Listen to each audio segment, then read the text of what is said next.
Salut à tous, j'espère que vous allez bien. Donc je reviens avec encore, on est toujours dans Tite. On est toujours dans Tite et cette fois-ci, on va continuer dans Tite chapitre 3 et on va continuer au verset 6. Et donc avant de commencer, je vais d'abord remettre encore ces moments entre les mains du Seigneur, que le Seigneur vraiment dispose nos cœurs afin que sa parole tombe sur une bonne terre, que sa parole ne soit pas juste une parole qu'on écoute, mais qu'elle soit une parole que nous mettons en pratique, pas par nos propres efforts, mais par le Saint-Esprit qui vit en nous. Et nous voulons vraiment marcher selon l'Esprit, nous voulons être à l'écoute du cœur de Dieu, nous voulons être à l'écoute de sa parole, de sa volonté, et nous voulons vraiment il est la priorité, Seigneur. Donne-nous de regarder à toi, de toujours continuer de te chercher, de t'adorer, de te célébrer, Seigneur, de te magnifier, de t'exalter. Et que toute notre vie soit encore un témoignage, que toute notre vie, que nos vies soient encore des parfums de bonne odeur, Seigneur, que partout où nous allons, Seigneur, que l'odeur encore, cette bonne odeur, Seigneur, se répande encore. Mais surtout, Seigneur, que nous apprenons à demeurer à tes pieds, à aimer ta parole, à désirer encore passer du temps avec toi, à te connaître davantage et à tout simplement te suivre, à te suivre de tout notre cœur, Seigneur, de tout notre être, Seigneur, de toute notre force, Seigneur. Nous voulons te suivre et t'adorer.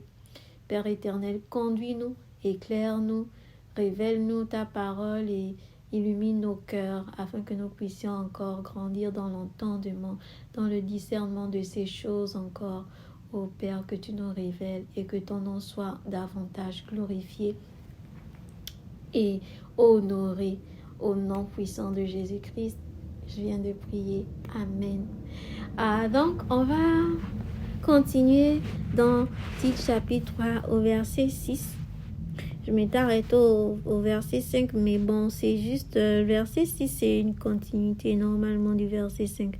Donc, je disais, c'est non à cause des œuvres de justice, ça c'est au verset 5, non à cause des œuvres de justice que nous eussions faites, mais selon sa miséricorde par le baptême de la régénération et par le renouvellement du Saint-Esprit, qu'il a répandu abondamment sur nous par Jésus-Christ, notre Sauveur, afin qu'ayant été justifiés par sa grâce, nous ayons l'espérance d'être héritiers de la vie éternelle.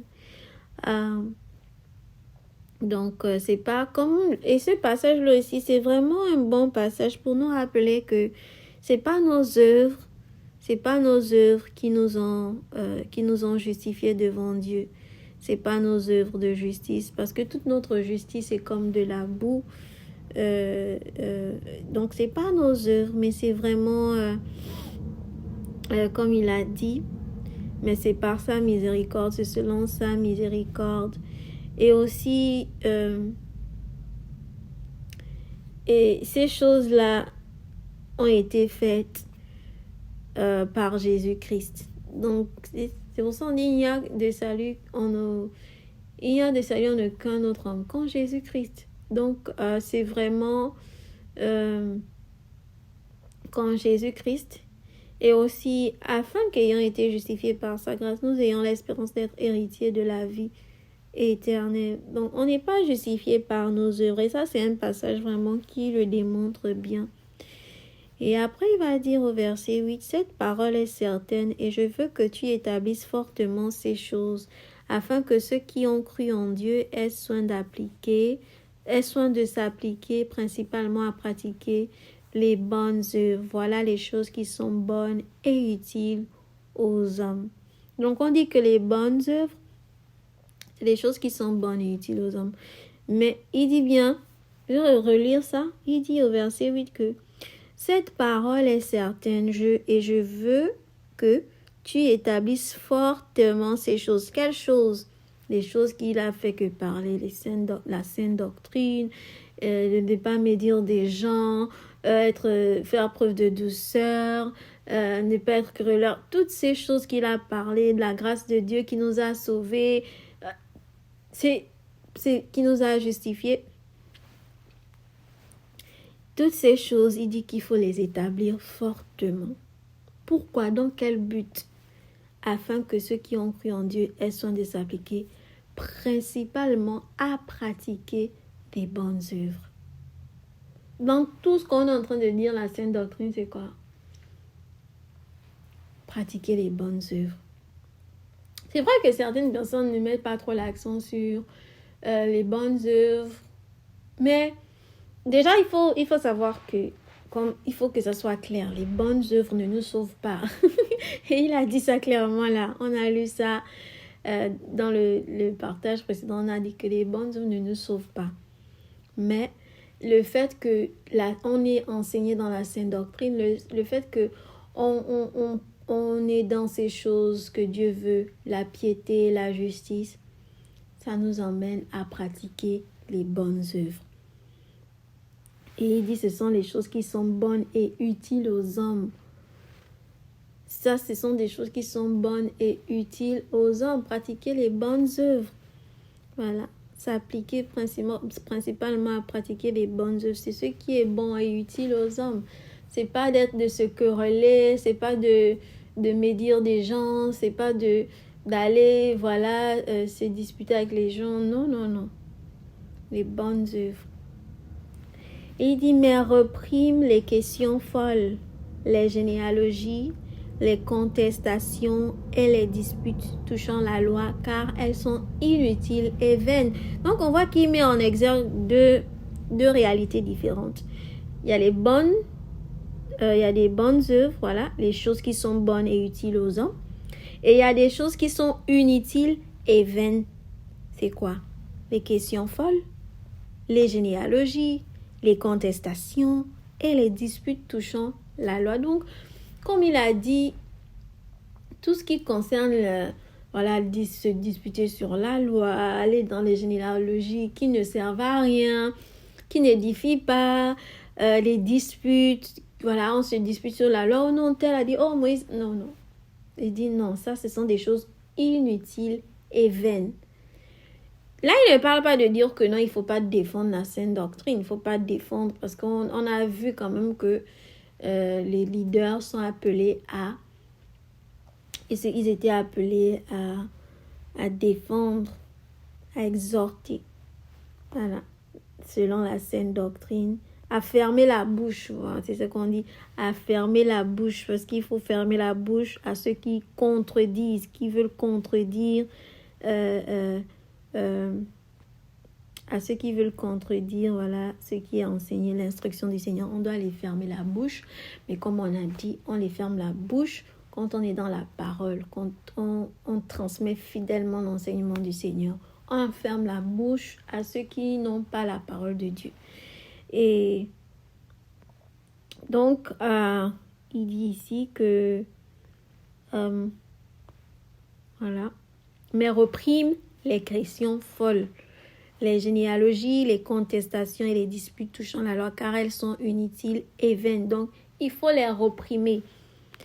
Il faut les mettre de côté. Voilà.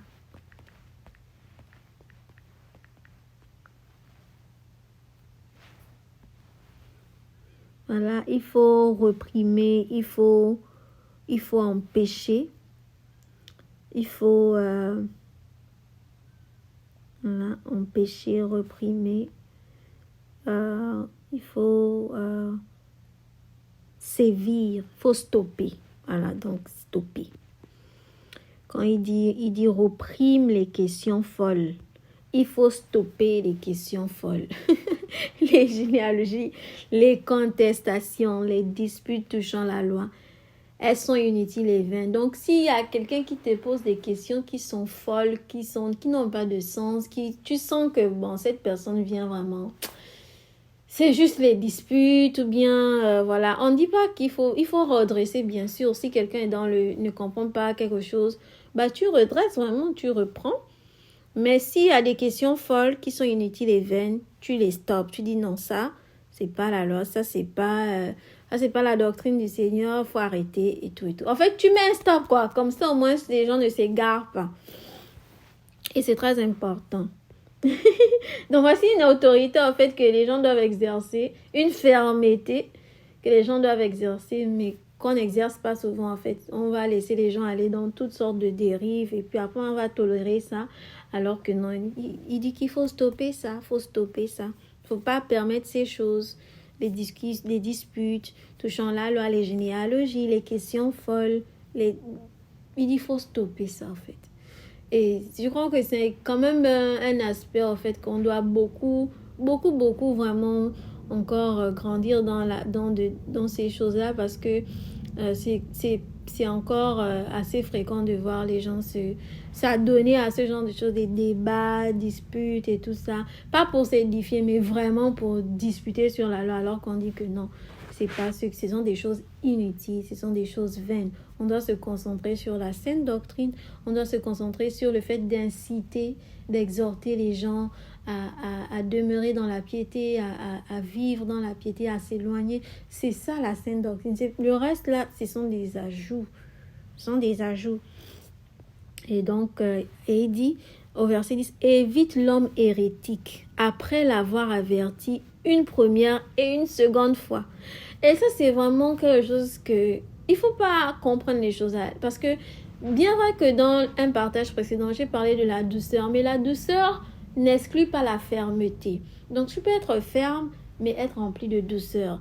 Donc, ça n'exclut pas. Tu vas pas me dire parce que je suis ferme, se dire que je peux pas être doux. Non, tu peux être ferme, mais toutefois, tu es rempli de douceur. Bon, c'est ça aussi, un homme spirituel, une femme spirituelle. Voilà, tu sais être ferme quand il faut être ferme et faire preuve de douceur quand il faut faire preuve de douceur. Même quand tu reprends, c'est avec un esprit de douceur. Voilà, parce qu'on peut même reprendre, mais avec douceur. Et là, il dit, évite l'homme hérétique. C'est quoi un homme hérétique? Quelqu'un qui est hérétique.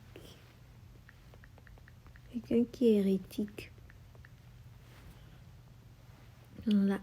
Quelqu'un qui est hérétique, c'est quelqu'un qui professe ou soutient une hérésie religieuse par opposition, voilà, une opinion contraire à celles qui sont généralement considérées comme vraies ou justes dans un groupe déterminé.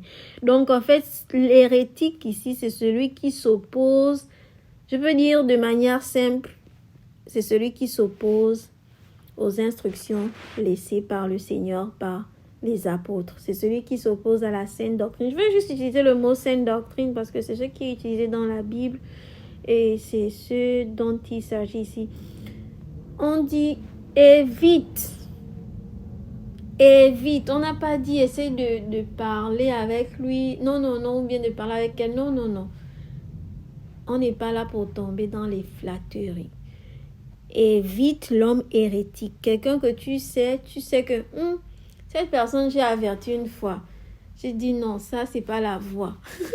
Et la personne n'a pas écouté. Une fois, 2 fois, tu avertis encore. Parfois, même on avertit 3 fois que le chemin que tu prends là, c'est dangereux. On dit que si la personne, et c'est clairement quelqu'un qui s'oppose, voilà, c'est quelqu'un qui s'oppose clairement à la doctrine du Seigneur, on dit, mais voilà, évite-le quoi. Voilà, ne va pas te mettre en compagnie de quelqu'un qui ne veut pas se soumettre à l'instruction du Seigneur. Ne va pas te mettre en compagnie de quelqu'un. Et je ne parle pas vraiment même de fait que voilà, c'est peut-être quelqu'un avec qui on travaille.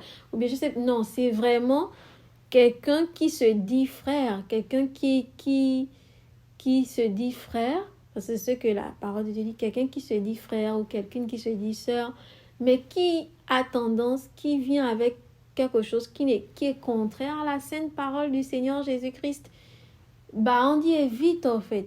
Pourquoi?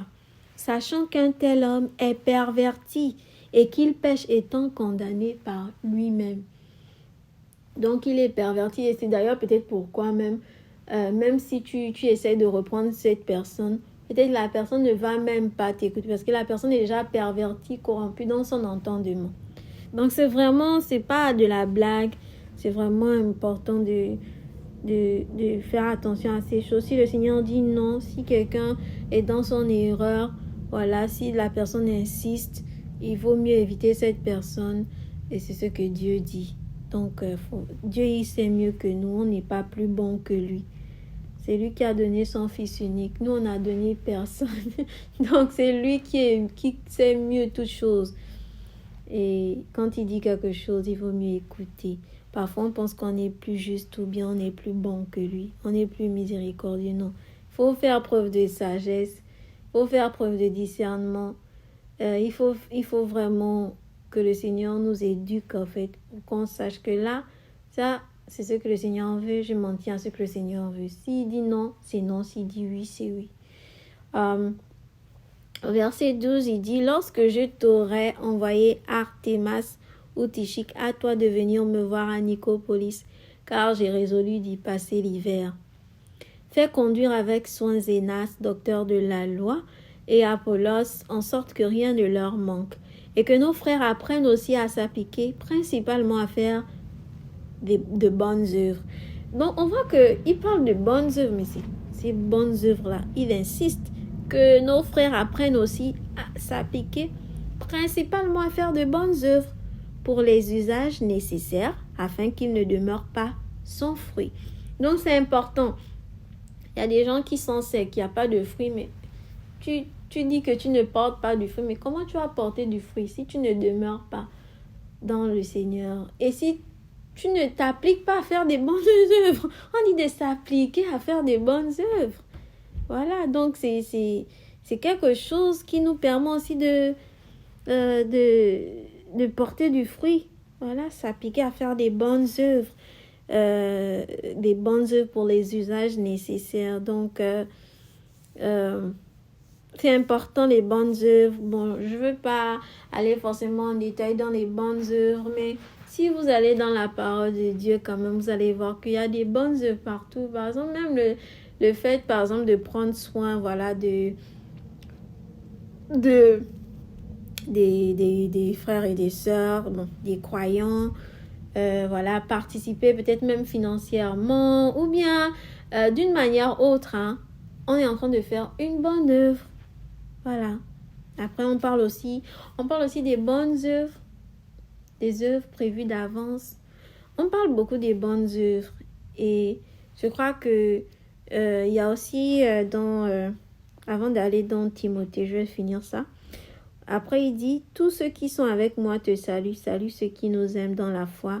La grâce soit avec vous tous. Amen. Mais je veux quand même parler un peu des bonnes œuvres là. Dans, je pense dans 1 Timothée. Voilà, ici. Ok. Dans 1 Timothée 2, 1 Timothée, première lettre de Timothée, chapitre 2, verset 9, dit ceci. Et de même que les femmes se parent d'un vêtement honnête, avec pudeur et modestie, non avec des cheveux frisés, ni avec de l'or ou des perles ou des habits somptueux, mais qu'elles se parent de bonnes œuvres, comme il est séant à des femmes qui font profession de servir Dieu. Donc, voilà, on dit qu'elles se parent de bonnes œuvres. Au lieu de se parer de tout vêtement somptueux et tout ça, non. Et Pierre a parlé de la parure intérieure et tout ça, qui a un grand prix devant Dieu. Il dit qu'elle se parle de bonnes œuvres. Des bonnes œuvres. Donc, je ne pense pas que ce soit anodin. On dit que les femmes se parlent de bonnes œuvres. Moi, ça me fait même comprendre que, bon, même les femmes, elles doivent se parer même plus de bonnes œuvres, même que peut-être même les hommes. Après, bon, c'est à tout le monde. Mais là, quand même, je vois qu'on dit, c'est adressé aux femmes, mais on dit qu'elles se parent de bonnes œuvres, quoi. En comparaison avec, on sait que nous, les femmes, on aime beaucoup bien se parer, voilà, des bijoux et tout ça, et bon, parure extérieure, quoi. Mais il dit qu'elle se parent de bonnes œuvres, c'est ce qui est mieux. Au lieu de se parer de toutes sortes de choses là, on dit non. Bah, il faut se parer de bonnes œuvres. Donc vraiment, on dit que les femmes doivent se parer de bonnes œuvres. Voilà.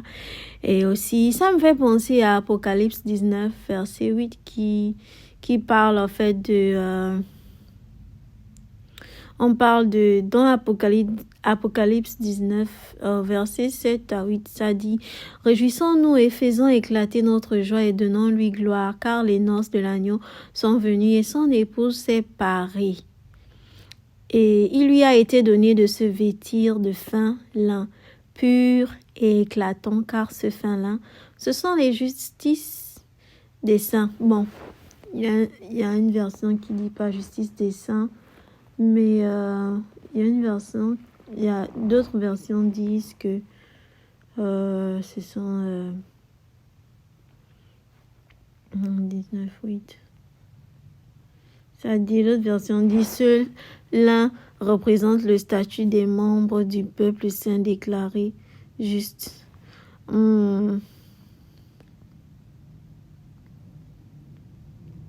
Seul l'un représente le statut des peuples, le statut des membres du peuple saint qui ont été déclarés justes.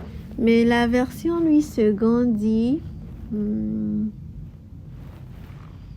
La version Louis II dit par contre et il lui a été donné de se revêtir d'un fin lin éclatant pur, car le fin lin, ce sont les œuvres justes des saints. Bref, je voulais seulement dire que le plus important à retenir aussi quelque part, c'est que on n'est pas sauvé par nos bonnes œuvres, bien sûr, c'est clair, mais on doit se parer de bonnes œuvres. On doit s'appliquer à faire de bonnes œuvres. Et c'est pas quelque chose d'anodin en fait dans la parole. C'est pas quelque chose qu'on peut juste mettre de côté. Parce que si c'est mentionné dans la Bible plusieurs fois, on doit s'arrêter et se dire mais voilà quoi. Ça doit nous interpeller. Ça doit nous interpeller et on doit être... on doit s'appliquer à faire ces bonnes œuvres-là. Maintenant, je ne peux pas forcément entrer dans les détails et dire ça, c'est pas une bonne œuvre, ça c'est une bonne œuvre. Non, je pense que c'est en tout simplement fléchissant les genoux et en priant dans la présence du Seigneur, en demandant au Seigneur de nous faire marcher dans ses œuvres, en fait, dans ces bonnes œuvres-là. Et il y a toujours des choses à faire, par exemple. Il y a des bonnes œuvres même qu'on n'a pas besoin de te dire que c'est une bonne œuvre, il faut la faire, non. C'est des bonnes œuvres qu'on sait que c'est des choses à faire qui sont bonnes. Par exemple, si tu vois quelqu'un dans le besoin, tu vas pas me dire non, je vais attendre et tout ça. Non, c'est une bonne œuvre. Et tu peux aider. Tu peux aider. C'est une bonne œuvre. Si peut-être tu es dans une assemblée et qu'il y a des besoins, bah tu participes quoi, c'est une bonne œuvre, c'est des bonnes œuvres qui sont là. On parle de Tabitha, Dorcas dans Actes. Je vais aller dans Actes là-bas. Est-ce que c'est dans Actes? C'est dans quel chapitre là? Je vais chercher un peu.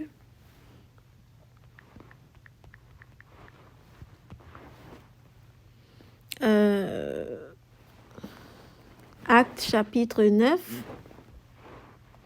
on parle de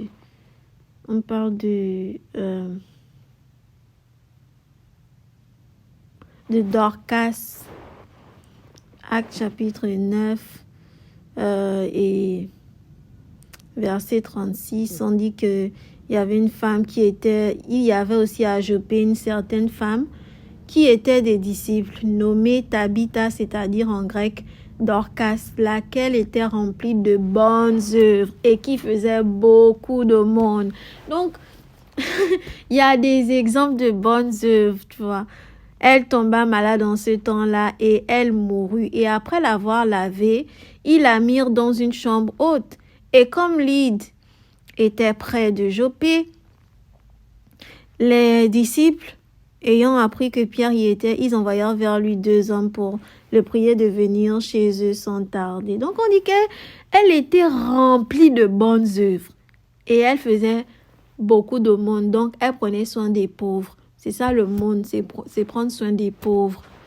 Et on dit que Pierre donc se leva et s'en alla avec eux. Et lorsqu'il fut arrivé, ils le menèrent à la chambre haute et tous les veuves se présentèrent. Là, on parle de toutes les veuves.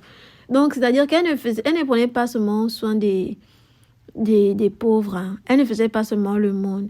Elle prenait soin des veuves. On parle de la bonne religion, non? Qui consiste à prendre soin des orphelins et des veuves, non?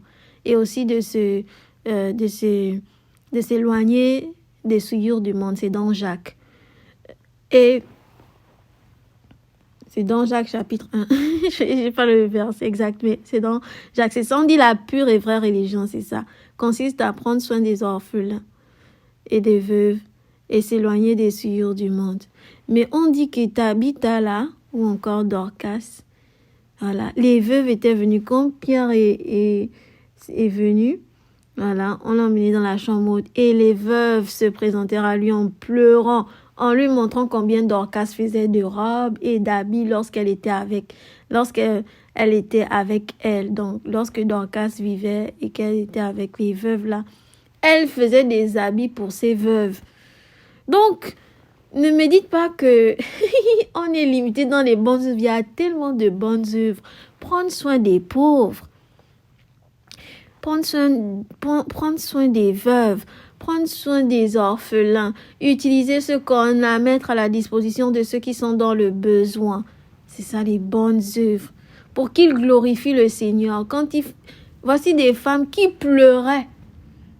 Parce que Tabitha vraiment dit qu'elle était remplie de bonnes œuvres. Voici Tabitha. Elle était remplie de bonnes œuvres. Elle n'était pas serrée dans son coin. Voilà, elle pensait qu'à elle. Non. Elle était remplie de bonnes œuvres. Elle faisait l'aumône. Elle donnait aux pauvres. Elle n'attendait pas qu'on lui dise non. Elle était remplie de bonnes œuvres. Et elle ne pouvait pas mourir comme ça. Elle ne pouvait pas. Même les veuves ne pouvaient pas laisser Tabitha partir comme ça. C'était incroyable. Donc, que les femmes se parent de bonnes œuvres. Parons-nous de bonnes œuvres en tant que femmes. On a l'exemple de Tabitha. On a l'exemple aussi des femmes qui accompagnaient Jésus. On dit qu'elles participaient aussi au ministère. Elles supportaient aussi le ministère de Jésus en donnant de ce qu'elles avaient. Donc, parons-nous de bonnes œuvres. Il y a des besoins partout. J'ai quand même touché cet aspect-là dans une de mes vidéos. Un petit partage comme ça. J'avais fait une petite réflexion sur la libéralité. Parce que c'est quelque chose qu'on met souvent de côté. On dit, c'est pas trop important. Non, c'est important. On doit se parer de bonnes œuvres. Et c'est ainsi que lorsque les gens verront, ils vont glorifier notre Père Céleste qui est dans les cieux. Donc, parons-nous de bonnes œuvres. Ne nous parons pas seulement des choses extérieures, de vouloir se pomponner. Non. Prenons ces choses et prenons soin de ceux qui sont dans le besoin. Utilisons ce qu'on a pour prendre soin de ceux qui sont dans le besoin. Ne nous centrons pas sur nous-mêmes et dire et moi-même, et ceci, et cela, j'ai pas ceci, j'ai pas cela. Non. On doit se parer de bonnes œuvres. On doit prendre soin des orphelins, des veuves, de ceux qui sont démunis. C'est vrai qu'il y aura, le Seigneur, il y aura toujours les pauvres, il y en aura toujours.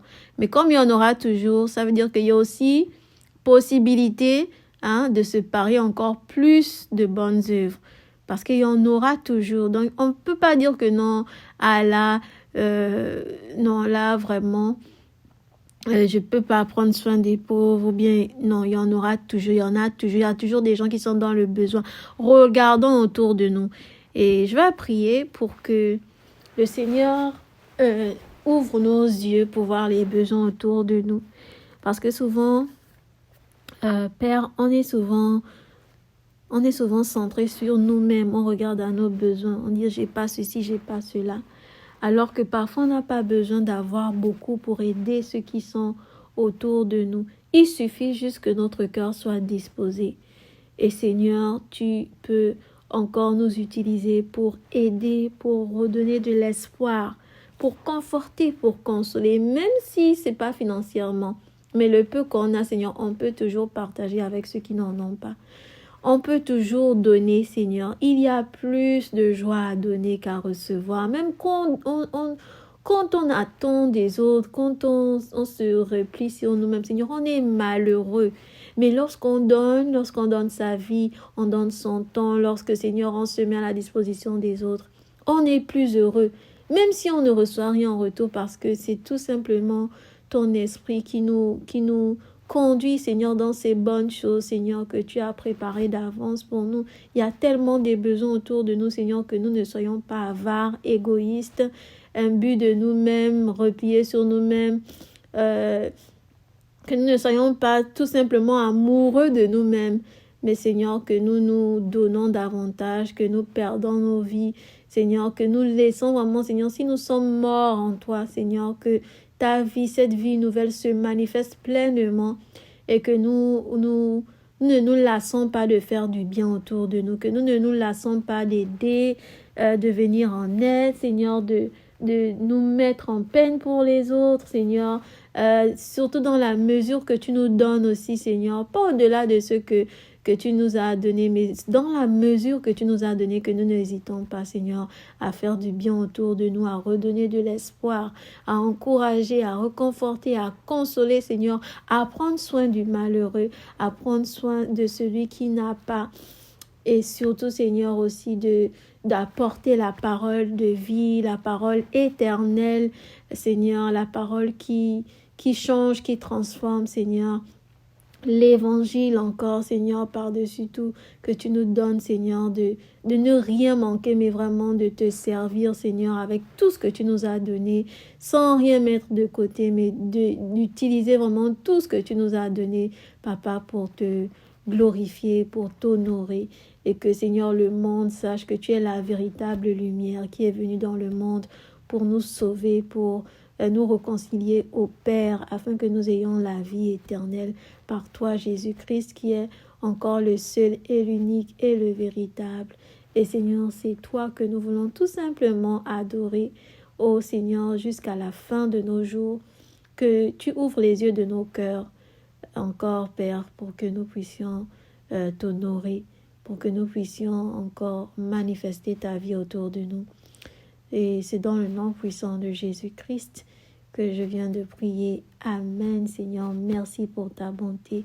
Merci pour ta vie. Merci pour ta parole qui est éternelle et qui nous nourrit et qui nous garde et qui nous éclaire aussi sur le chemin, qui est une lampe sur nos pieds et une lumière sur notre sentier, qui nous accorde la révélation de ton cœur, de Père et d'amour, de miséricorde, de grâce et de bonté, Seigneur. Que cette même grâce, Seigneur, que tu nous as manifestée, Seigneur, que nous la manifestons aussi, Seigneur, envers les autres.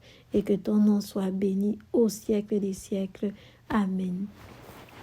Donc, sur ce, je vais vous laisser et... Donc, on a fini l'épître, yeah! On a fini l'épître de Paul à Tite. Donc, fut vraiment un plaisir. Et soyez fortifiés, soyez bénis. Je vais juste faire peut-être un petit résumé. Et donc, on se retrouve dans la prochaine vidéo qui sera juste un petit résumé. Et aussi peut-être si vous avez des questions. Donc, soyez bénis. À plus.